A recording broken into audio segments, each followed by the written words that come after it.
Evening to my respected teachers and my dear postgraduate trainee students.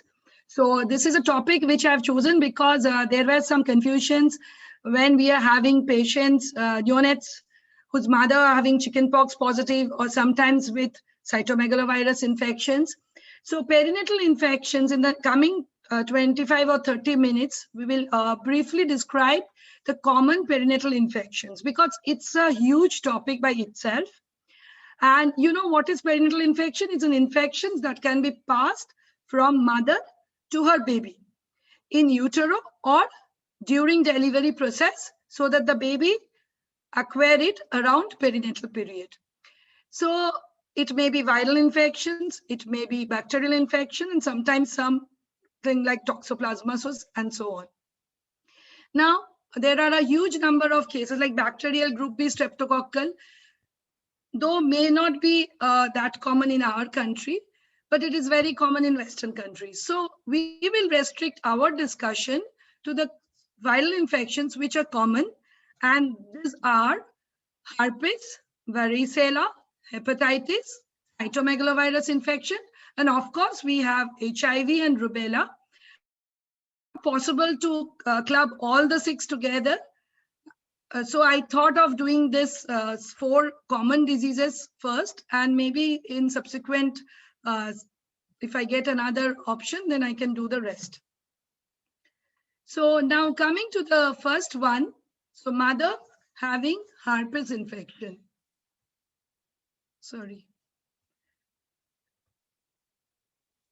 So this is a herpes virus infection, as you know. It's a DNA virus in the group of herpetivirus group, and they are 2 related viruses, HSV1 and HSV2. The HSV1 has a propensity to cause recurrent oral ulcers, whereas HSV2 causes recurrent genital infections. Now, before we go to the actually herpes simplex infections in neonates, let us see some facts. There is estimated infection rate in neonates is 33 to 50% if delivered vaginally with mothers having primary genital herpes. So the rate is very high if mother is having primary genital herpes, whereas the rate is low if the mother has recurrent lesion, and it's reduced to the tune of 3 to 5% only. Now, sometimes the mother does not have lesions, but they recurrently shed the virus. So they are recurrent asymptomatic shedders of the virus.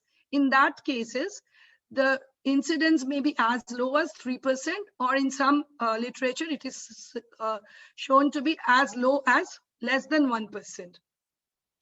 Now, there is increased rate of spontaneous abortion if the mother has primary genital herpes. More than 90% cases are due to maternal child transmission, and premature infants accounts for 40 to 50% of cases of neonatal herpes. So these are all have quite good evidence. I've collected it from the Faints and Cherry's recent textbook of pediatric infectious disease, and you can go to the review of literature if you want. So prevention of mother to baby transmission. Now, important thing is if the mother is having active genital herpes at the time of delivery, so there is a very high risk. This is a very high risk for the baby. So usually normal delivery is not done. Caesarean section is done. But it has been shown that CS reduces but do not eliminate the risk.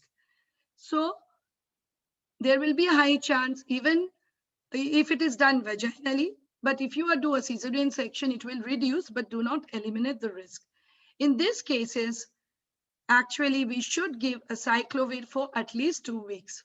Now, some recent recommendation says that treat if only signs develop or investigations become positive. We will come to that later on, but it is better if mother has active genital herpes, it is better to give acyclovir. This is one group of neonatologists says like this. Now, if the mother with a history of genital herpes, means the mother is not having any active genital herpes now, then it was suggested that if we give the mother oral acyclovir for last 4 weeks of gestation, it reduces the risk of transmitting the disease to the baby. But again, it reduces definitely, but do not eliminate the risk of recurrence. So in this case, the neonate may have late presentation. And here also in this case, though there is low risk for baby, there you have to treat if symptoms develop, or when there is any doubt, you have to evaluate and give acyclovir until all your reports are negative. Now, the neonate presents in three patterns. One is disease localized to skin, eye, mouth. That is what is same we said. Its presence around 7th to 10th day of life. These are very benign disease, but you have to give acyclovir. Encephalitis, they might present with encephalitis with features like hypotonia, seizures, and consciousness, altered consciousness, lethargy, and involvement of CNS disease. They present in 16 to 19 days of life, and 60 to 70% of them might have skin lesion. So a skin, if the baby does not have any skin lesion, then also you should think of herpes simplex virus infection. And the mortality in these cases is to the tune of 30 to 40%. Now, the third important manifestation is disseminated infection involving multiple organs. It usually presents a little earlier than the CNS diseases, present at the age of 10 to 12 days of life with features of viral sepsis. There are organ involvement. You have features of brain involvement in the form of encephalitis, seizures, lung involvement, pneumonia, hepatitis, cardiac involvement, adrenals, the baby might go into shock, and skin involvement to the tune of 50%. And of course, this group may present with features of DIC, and the mortality is very high to the tune of 70 to 80%. Now, mortality is higher. It has been seen that mortality is higher in neonates with HSV2 than with HSV1 infections. And there are several factors which influence the risk for acquiring the neonatal herpes type and the disease severity. Because as I mentioned, if it is HSV2, the severity is more. Primary or recurrent lesions in the mother, as I said, if it is primary lesion in the mother, then you have a very high risk. The portal of entry is very important. So if the virus enters through the nose, nasopharynx, then it goes very quickly to the CNS, and you have more of CNS diseases. Now, inoculum of virus, the amount of viremia the mother has an effect whether the baby will have mild, moderate, or severe disease. And of course, gestational age, premature babies are more likely to have serious diseases, and presence of maternally derived antibodies. So if the mother had a past history of herpes, and if it is a recurrent one, then already the mother has some antibody to it, and thus the babies are well protected. Whereas in primary lesions, where the mother doesn't have any antibody, they are infected more. Now, when you get a suspected case of neonate, when you suspect it's a herpes simplex virus infection, how to diagnose? Ideally, it should be virus isolation, which is not possible. And we do, if it is possible, it should be done from the suspected lesions and from the surface culture if the babies are delivered vaginally in a case of mother who has primary genital herpes.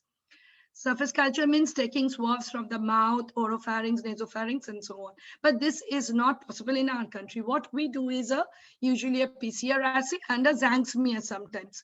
So Zhang smear is basically a non-specific test where you can take from the skin lesion to differentiate herpes infections from other blistering lesions of the neonates, like staphylococcal or some other blistering lesions. So in this herpes virus, be it varicella zoster or be it herpes zoster, you will get ballooning and multinucleated giant cells. So that points out it's a herpes group of virus. But this is a very non-specific, so it can add clue, it can give a clue to the diagnosis, but it is not diagnostic. Next, we have this PCR assay for HSV DNA. It is more sensitive than viral culture, and it is the preferred method for CSF. So whenever a baby comes with encephalitis features or many neonatal seizures, and if you're suspecting this herpes, you should send a CSF PCR when you are doing a lumbar puncture. Indirect evidence are by complete blood count, where you might get thrombocytopenia, leukocytosis, Liver function test where you will get elevated enzymes levels. Coagulation profile may be altered in disseminated disease. If you do a CSF study, usually the protein is high and the cell counts are also increased, but not to that like meningitis. Glucose is normal, but may be reduced in some cases, but you may get RBC. All of you know that in pediatric age group, when we think of herpes simplex encephalitis, we do a MRI and EEG to see temporal lobe involvement. But in neonates, there is global involvement and it is not restricted to temporal lobe. So MRI and EEG may not give you a clue to herpes simplex infection in neonates. Now, management of perinatal herpes. So all babies with proven or suspected neonatal herpes simplex virus should receive IV acyclovir in the dose of 60 milligram per kg per day, divided every 8 hourly. That is 20 mg per kg per dose, 8 hourly. Duration of this acyclovir therapy will depend upon the type of the disease. If you have disseminated or CNS disease, give the therapy for 21 days. If you have diseases limited to skin, eye, and mouth only, then give it for 14 days. While the baby is on acyclovir therapy, you should monitor for neutropenia. Now, the suppressive oral acyclovir therapy is recommended, though we routinely don't give, but most of the neonatologists are of opinion that once you have treated a neonate with herpes simplex infection with acyclovir, you should give a suppressive oral acyclovir therapy for 6 months after completing the IV therapy. That improves the neurodevelopmental outcome in cases of CNS infection. Also, it has been seen that if you even give in case of cutaneous infections, it prevents cutaneous recurrence irrespective of type of the disease. And the dose here is 300 milligram per meter square per dose 3 times per day.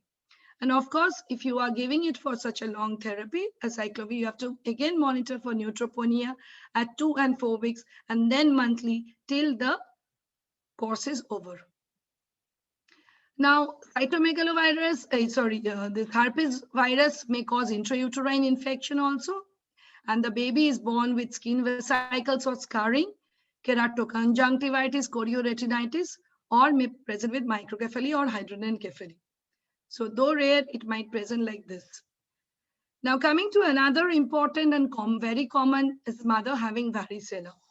So as you know, varicella zoster is a human herpes zoster virus family, and which causes mainly spontaneously resolving infection in most of the children and adults, but sometimes it may cause severe infection. And in neonates, especially in preterms, it may cause a disaster. So we have to know how to actually manage a case when the mother have varicella and the newborn is born.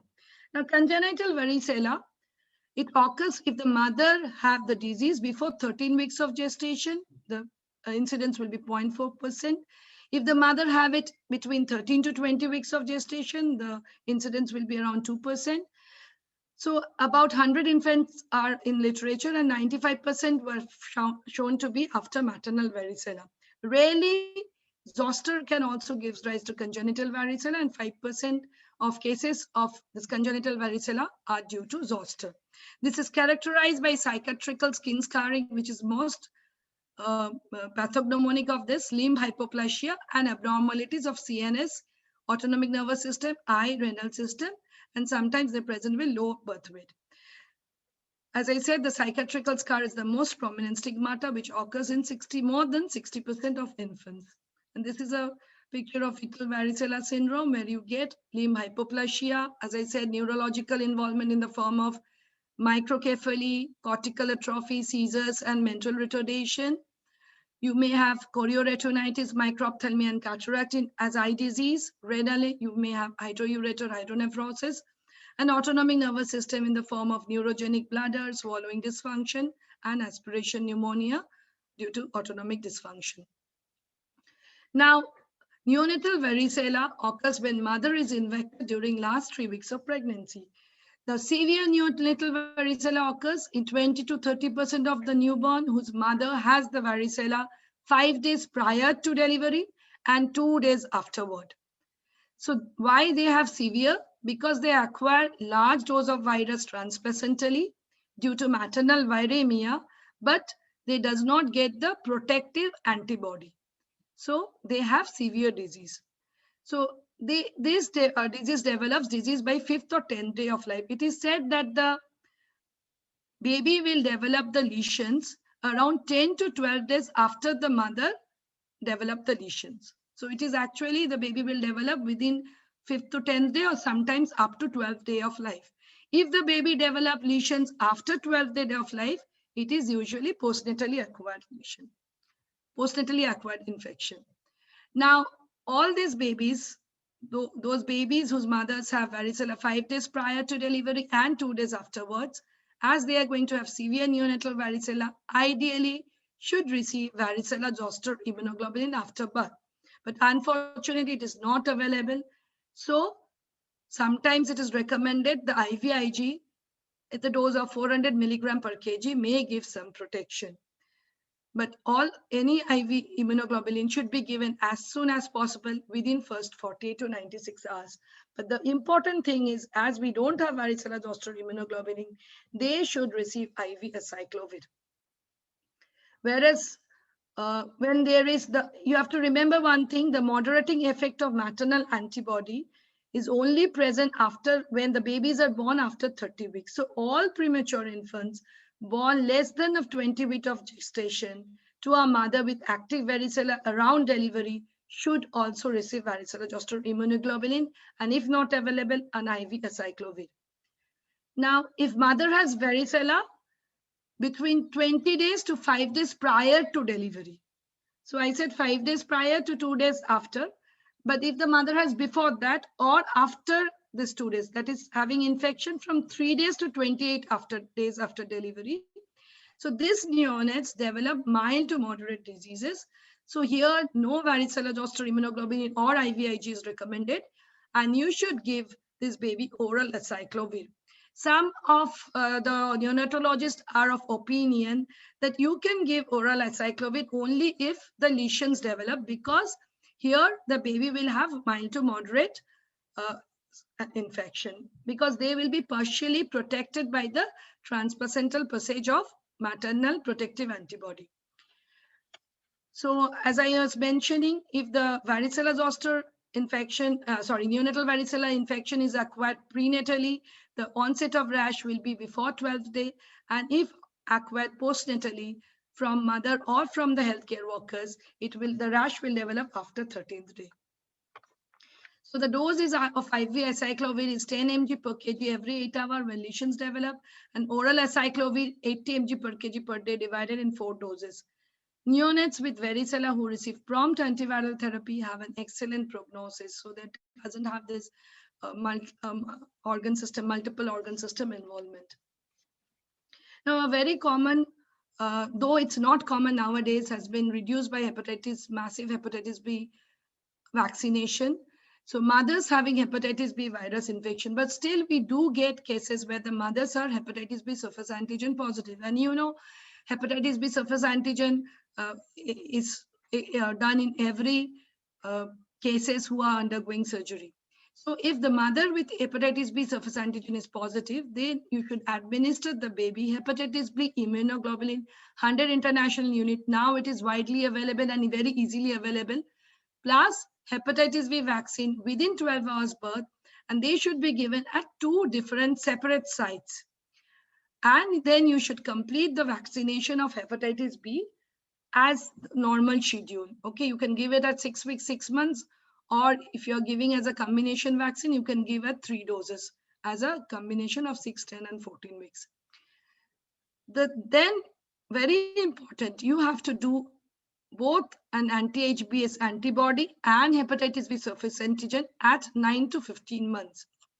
So if the report says the anti-HBs antigen is negative and anti-HBs antibody is more than 10 units, then the baby is immune. That means your vaccination and your prophylaxis has worked. If the baby is HBs antigen negative and the anti-HBs antibody is less than 10, that means the vaccine and the prophylaxis, whatever you have given, has a failure, and you have to repeat all the 3 doses of hepatitis B vaccine. Whereas if you have anti-HBs negative and hepatitis B surface antigen positive, means it's a total failure and the baby is hepatitis B infected. So hepatitis B immunoglobulin may be given up to 7 days, but efficacy after 48 hours is not well studied. So ideally, you should give it within 48 hours. If hepatitis B immunoglobulin is not available, this question doesn't come because it is now quite widely available. But if the baby, suppose my parents are not affordable, it hardly costs around 4,800 or 5,000. So maybe this is not a question in our scenario, but in case it is not affordable, hepatitis B vaccine at 0, 1, and 2 months with an additional dose between 9 months to 12 months is recommended.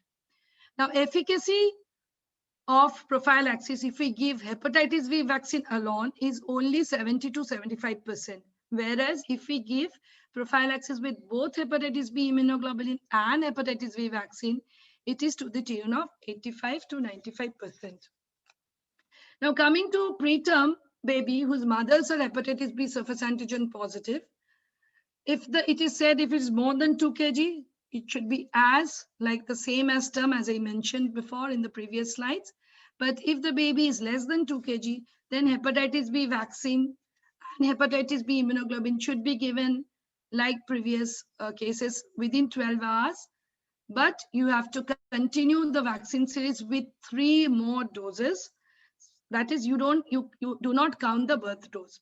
And here you should check the anti-HBs and HBs antigen 1 month after completion of the vaccine. Now, the very common congenital infection, cytomegalovirus infection. This is also a member of herpes viridae family and it's a DNA virus. And this is the most common congenital infections. This also results as the most common non-hereditary cause of hearing loss. And if you see, this is a CDC data. If you see in US, children born with or develop long-term medical conditions each year, cytomegalovirus disease heads the list. Of course, they have fetal alcohol syndrome, which we don't see. Fortunate for us, our mothers does not drink that much. And of course, it's more than Down syndrome and spina bifida. Now, congenital CME, some few factor. The incidence is to the tune of 0.18% to 6.1%. Some literature says it is to the tune of 7%. This is higher in developing countries as higher maternal CMV seroprevalence is present.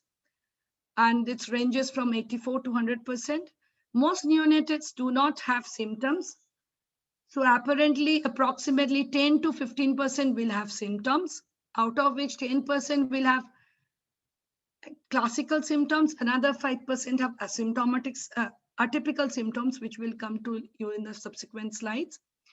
Now the rest, 85 to 90% of cases who are apparently asymptomatic, they also, out of them, 15 to 20% will develop hearing loss, maybe at the school-going age, but definitely by 18 years of age. So, as I said, it is the more commonest cause of non-hereditary cause of hearing loss. So 21% of all hearing loss at birth is accountable due to congenital CMV infection, and 25% of all hearing loss at 4 years. This congenital CMV infection can occur irrespective of time of pregnancy, but it has been seen that severe sequelae usually occurs with primary maternal infection acquired during first half of pregnancy. Now, what are the classical symptoms of congenital cytomegalovirus? We have IUGR. 50% of them will have IUGR. Jaundice, petechiae, purpura, and hepatosplenomegaly. All these 3 marked in blue are the commonest symptoms by which a congenital cytomegalovirus present. So these are to the tune of 60 to 70%. So pneumonia, they might present with lung involvement and pneumonia. They might present with hemolytic anemia. CNS involvement occurs in 2/3 of the cases of congenital CMV infections, and they might present classically with microcephaly, periventricular calcification, or may have some atypical lesions, like they might have periventricular leukomalacia-like lesions, periventricular cystic malformations, a polymicrogyria, then they have neuronal migration abnormalities, cerebral thrombosis, and so on. Now, eye disorders mainly present classically with chorioretinitis, but in atypical forms, they might present with optic atrophy and strabismus, retinopathy, and so on. The ones who are marked in bold letter, that is IUGR, microcephaly periventricular calcification, and chorioretinitis, if these three are present, you are quite sure that this is a congenital cytomegalovirus and not a perinatally acquired cytomegalovirus infections. Now, the long-term sequelae, this 50 to 60% will have sensory neural hearing loss and developmental delay. So 50 to 60% of this symptomatic congenital CMV infections will have long-term sequelae, whereas in case of asymptomatic congenital CMV infection, the sequelae is to the tune of 10 to 15%, as I mentioned before. Now, hearing loss may not be detectable within 1 month of life. This is very, very important. They often have progressive sensory neural hearing loss. So in 1 month of life, you may not detect hearing loss in 55% of symptomatic congenital CMV infection and 75% of asymptomatic congenital CMV infection. Now, perinatally acquired CMV infections due to aspiration of cervicovaginal secretion during the delivery or ingestion of breast milk after delivery, that is postnatally. They manifest a little later at the age of 4 to 6 weeks of life. And then 57% of the neonates whose mothers shed the virus at the time around delivery become infected with this perinatal cytomegalovirus infection. The infections are usually benign in term baby, but may be extremely serious in preterm. This perinatal CMV may be extremely serious in preterm and very low birth weight in neonates. And their commonest presentation is again like hepatitis. You must have seen in the pediatric ward also, they're mainly present with jaundice and hepatitis, elevated elevated transaminase levels. They might present with interstitial pneumonia, and if a little bit of in preterm, if the baby is a little bit preterm, they often presents with the features like bronchopulmonary dysplasia and hematological abnormalities in the form of thrombocytopenia and leukopenia. And in serious cases, they're present with viral sepsis syndrome. Now, this is a suggested diagnostic studies in evaluation and workup for congenital cytomegalovirus infection. But we have to remember, we cannot do all these subspecialty consultants and all the evaluations. But what we do usually is a complete blood count. And what we will get, we might get features of hemolytic anemia. You might have the leukocyte count may be low. And the platelet count is usually low. The hepatic panel shows elevated transaminase and conjugated hyperbilirubinemia. Sometimes the leukocyte count may not be low, but it may be high leukocytosis, and they may present with even leukomoid reactions. So the diagnosis of congenital cytomegalovirus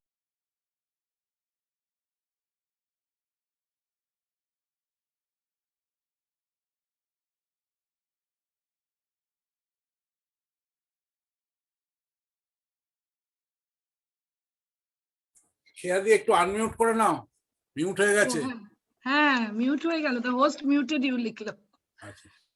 Sorry.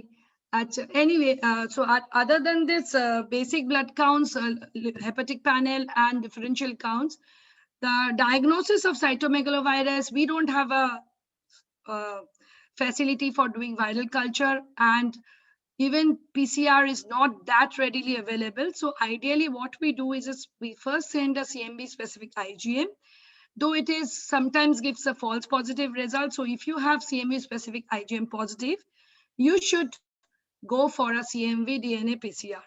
Now, this DNA PCR, ideally we should do a quantitative assay rather than a qualitative assay, because if you do a quantitative assay of PCR, you get to know the viral load also, and then you can take the decision. And this is very important, may not be in case of neonate, but also especially important in case of immunocompromised or organ transplantation patients. Now, subspecialty consultation is very important. We will come into subsequent slides how this baby should be followed up audiologically and ophthalmologically and by developmental pediatrics.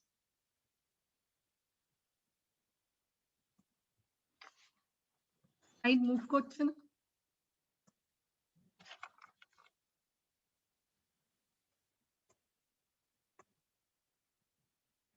Slide move করছেন? Hello?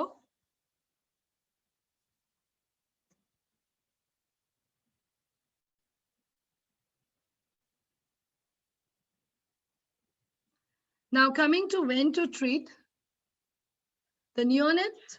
Basically, there is a controversy about when to treat in a case of neonates, but most neonatologists agree that whenever there is CNS involvement, whenever there is eye disease, whenever there is hearing loss detected in the neonatal period, or if there is a severe life-threatening organ dysfunction, you should treat.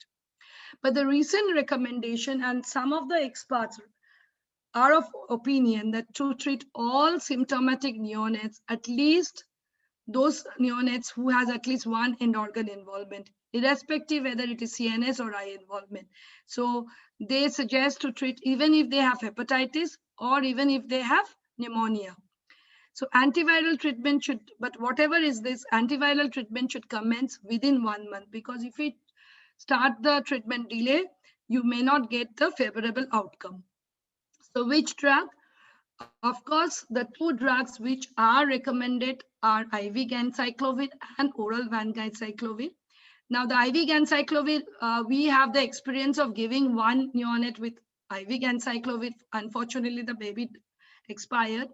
And even in most of the studies, many of the studies have shown, even in spite of giving IV ganciclovir, some of the babies do expire. The dose is 6 milligram per kg every 12 hourly for 6 weeks. It prevents hearing deterioration, weight gain. There is improvement in weight gain. There is improvement in increased head circumference growth and resolution of liver function. There is definitely prevention of neurodevelopmental delay. Now, oral vancomycin, now it is available, and it is given in the dose of 16 milligram per kg 12 hourly. The duration may vary from 6 weeks to 6 months, so maximum up to 6 months. If we give oral vancomycin, it improves the audiological and developmental outcome, and also it is mostly seen in most of the studies. There are not very much, plenty of studies, but there is a study which compared a longer duration, that is 6 months, via the shorter duration, 6 weeks oral vancomycin, and the comparison shows that the longer duration has a better prognostic outcome. So there is no role of CMV specific immunoglobulin. And the other two drugs, that antiviral drugs that we have, is foscarnet and cidofovir, is not used routinely in neonates. It is only used if the CMV is resistant to ganciclovir and vancomycin. So these are basically a theoretical knowledge for us. So for practical purpose, if we have to give, we have to give IV ganciclovir or oral vancomycin. Now the problem is giving IV ganciclovir. It is not only very toxic, but to give an intravenous injection for such a long duration is practically not possible. So there are few studies, only few, 1 or 2, which has shown that IV ganciclovir can be given for 3 weeks, and then it can be switched over to oral vancomycin in severe cases. But in mild to moderate cases, you can always go for oral vancomycin. So as I was telling, most recent evidence and the newer neonatologists are of opinion that all symptomatic herpes, symptomatic cytomegalovirus should be treated. They prefer oral vancomycin rather than IV ganciclovir. There is no head-to-head trial with these two, but there is a small trial which compared with IV ganciclovir and oral vancomycin, And in this case, the side effects were more in the group receiving IV ganciclovir rather than oral ganciclovir, whereas the neurological and audiological outcomes were more or less equal in both groups. So what are the things? The important thing in cytomegalovirus infection is not to treat, but to monitor. So if the baby is on antiviral, you have to monitor CBC weekly for first 6 weeks, and then at 8 weeks, and then every monthly till the end of the therapy. If the baby is on antiviral, you have to also monitor the liver function test weekly initially and then monthly, and you have to monitor the creatinine weekly and then 3 monthly. Ideally, you should monitor the viral loads by quantitative CMV DNA PCR at the beginning and subsequently depending upon the type of the disease. More frequently if the baby has a high viral load, and less frequently in case of mild and low viral load scenarios. Now, audiological follow-up is important. It should be done at diagnosis and every 6 months until the child is 3 years. Not only this, it should be done annually till the child grows up into adolescent age. Now, ophthalmological evaluation should be done at diagnosis and annually till 5 years of age. And of course, you should have a neurodevelopmental assessment by developmental pediatrics, and also neurological if the baby has CNS involvement. So this is how you should. So the first 3 infections we discussed, you have definite management and the outcome is good if you give proper management. Unfortunately, cytomegalovirus infection, though it's a very common cause, we don't have till now definitive treatment protocol, and there are controversies, but still the important thing that we should learn how to monitor these children, and at least if we are diagnosing this long-term follow-up needs to be addressed, and the parents should be explained about the this long-term follow-up, need of this long-term follow-up. Thank you. So I will try to dive in and ভালো হয়েছে। তুই শুধু এটাকে একটুখানি PDF করে post করে দে। okay sir. It's a very very good summary of all the congenital infections, the common infection. তো এটাকে একটু সামারি করে পিডিএফ করে পাঠিয়ে দে ফ্যাকাল্টি নিষেধে, মানে তোর কিছু লস হবে না, মানে তোর স্যার আমি তো আগেরটাও পিডিএফ করে এটাকে পাঠিয়ে দে। ওদের জন্যই তো মানে পিজিটিদের জন্যই তো এতটা করেছিলাম। অফ কোর্স ওদের জন্যই আমাদেরও পড়াশোনা হয়, basically we learn because of them. এটা পিডিএফ করে পাঠিয়ে দাও। আমি প্রথমটা মিস করেছি একটু, একটা দুটো স্লাইড। কি বলেছিলি? হ্যাঁ ম্যাডাম, সিফিলিস, টক্সোপ্লাজমা, বোলিনিয়া, রুবেলা আর এইচআইভি, এটা আমি ভাবছিলাম পরে করবো, মানে এগুলো এখন বেশি কমনলি দেখি বলে এগুলো আগে করলাম। ম্যাডাম রিসেন্টলি আমরা সিএমভি পেয়েছি, তো আমরা ভ্যারিসেলা পেলাম, তো হেপাটাইটিস নিয়ে ওদের কনফিউশন থাকে। ঠিক আছে, ওকে।